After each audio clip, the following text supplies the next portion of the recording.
Have you ever gotten frustrated because you're writing emails, you've checked the writing, you've checked the tone, and you're still not getting any replies? New research actually shows that there's one other thing that you should be working on to get better replies. So, a study of 665,000 corporate emails actually found that writing was important, but not as important as this other thing, and that is your network. And another counterintuitive finding, they also found that if you were sort of in a bridge role, so you were connecting two different teams together, that people were much less likely to reply to your emails. And the reason for this is that for people that have these bridging roles, people often regard their emails as broadcasts, not actually requests. So when you message people that don't actually share context with each other, no one actually feels personally on the hook to respond.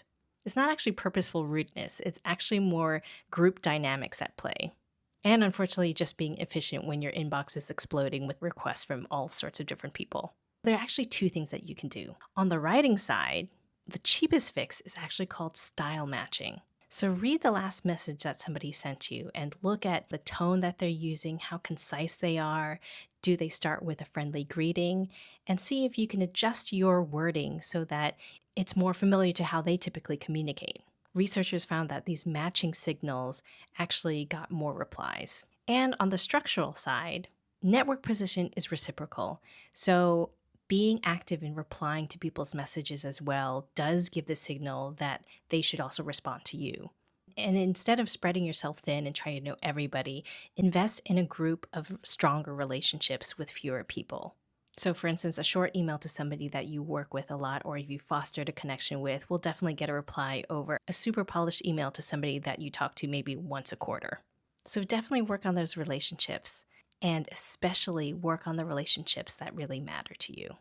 And if you're in a bridging role where you're talking to multiple different teams, being a lot more direct in terms of the specific ask that you have is going to be a lot more important than leaving it a little bit open because people will assume that it's a broadcast email. Hi, my name is Debbie, and I'm a digital psychologist, and I decode psychology so you can use tech smarter. So sometimes when you're not getting the replies that you really want, don't blame yourself that you're just not writing it well enough. Of course, think about writing, but don't forget to nurture those relationships as well. So tell me in the comments, how do you nurture relationships at work?